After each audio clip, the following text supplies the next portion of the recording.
Bienvenue dans cet épisode spécial de Politique globale, Focus Moyen-Orient.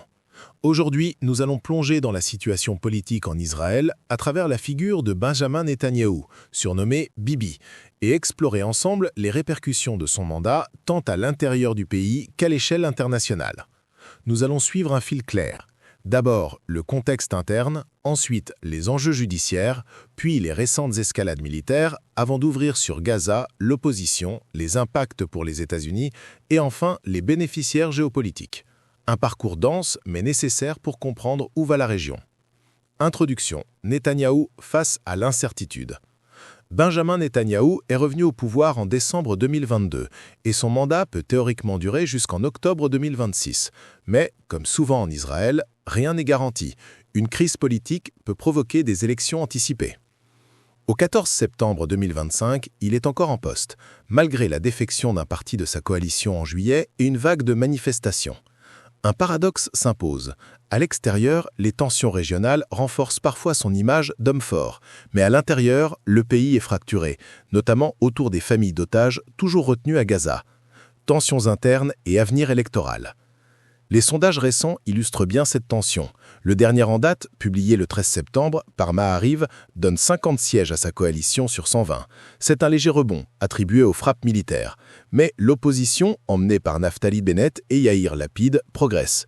Le nouveau parti Bennett 2026 devance même le Likoud avec 22 sièges contre 22. Dans la rue, la contestation s'amplifie. Le 17 août, Israël a connu la plus grande manifestation de son histoire moderne.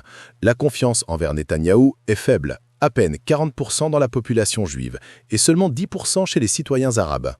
Le départ des partis ultra-orthodoxes en juillet rend sa coalition instable. Bref, sa réélection en 2026 n'est pas acquise.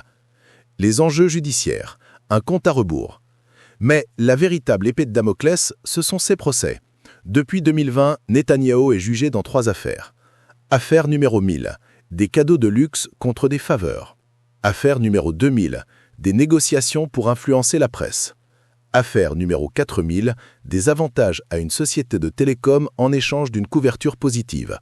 Les accusations, corruption, fraude, abus de confiance. Les audiences se sont accélérées en 2025 et un verdict est attendu pour fin 2026 ou 2027. Si Netanyahou perd le pouvoir, il perd aussi son immunité. Une condamnation pourrait le conduire en prison jusqu'à 10 ans. Bien sûr, il se défend vigoureusement et parle d'une chasse aux sorcières, mais le risque est réel. Escalade militaire, du Qatar à Gaza. Face à cette pression, Netanyahou tente de projeter une image de force. L'exemple le plus marquant, la frappe du 9 septembre 2025 contre le Qatar. 8 F-15 et 4 F-35 ont visé des leaders du Hamas exilés à Doha. Bilan, 5 membres du Hamas et un Qatari tué, mais les principales cibles ont échappé. Cette opération, baptisée Gideon's Chariots 2, a provoqué une onde de choc. Pourquoi ? Parce que le Qatar est un allié clé des États-Unis, abritant une base militaire majeure. Washington a été averti trop tard, plaçant Trump dans l'embarras. Doha a parlé de violation flagrante de sa souveraineté. Résultat, une fracture diplomatique qui fragilise encore plus la position américaine dans le Golfe. Gaza, une guerre sans fin. Et sur le front central, Gaza, la question demeure, la guerre s'arrêtera-t-elle ? 2 ans après le 7 octobre 2023, la réponse est non. Plus de 66 000 morts, une famine reconnue par l'ONU et une occupation israélienne de 40% de Gazaville. La proposition américaine d'un cessez-le-feu, échange d'otages contre trêve, a échoué, car Israël exige la démilitarisation, tandis que le Hamas refuse tout retrait partiel.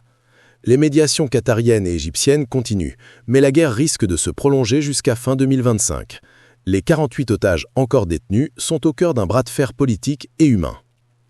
L'opposition en Israël, un contre-pouvoir qui monte. Dans ce climat, l'opposition israélienne se réorganise. Yair Lapid, Benzi Gantz et surtout Naftali Bennett coordonnent leurs efforts pour pousser vers des élections anticipées. Même des dissensions internes dans la coalition de Netanyahou s'accumulent. Si les tendances actuelles se confirment, l'opposition pourrait atteindre 60 sièges, ou plus, assez pour former une alternative crédible. Les répercussions pour les États-Unis. Les États-Unis sortent affaiblis dans cette séquence. L'attaque contre le Qatar a montré que Washington ne contrôle pas son allié israélien. Aux yeux des pays arabes, cela remet en cause la capacité américaine à protéger ses partenaires. Pékin et Moscou en profitent. La Chine se pose comme médiateur neutre, tandis que la Russie renforce ses ventes d'armes et son influence diplomatique. Qui profite de la crise? 3 grands gagnants émergent. L'Iran, qui renforce son discours anti-américain et anti-israélien, la Chine, qui avance ses pions économiques et diplomatiques, la Russie, qui gagne du terrain militaire et symbolique. En second plan, la Turquie tente aussi de se poser comme puissance régionale incontournable. Conclusion, une région en ébullition. En résumé, Netanyahou navigue entre crise interne, menaces judiciaires et choix militaires risqués. Son avenir politique est incertain et ses décisions redessinent l'équilibre des alliances au Moyen-Orient. L'avenir, 3 scénarios sont possibles. Une chute rapide de Netanyahou et des élections anticipées, son survie politique mais une condamnation judiciaire qui plongerait Israël dans une crise institutionnelle, une escalade régionale qui isolerait Israël et fragiliserait davantage les États-Unis. Voilà pour ce tour d'horizon. Merci d'avoir suivi Politique Globale. N'hésitez pas à vous abonner pour les prochains épisodes où nous continuerons à décrypter ensemble les grandes mutations de la géopolitique mondiale.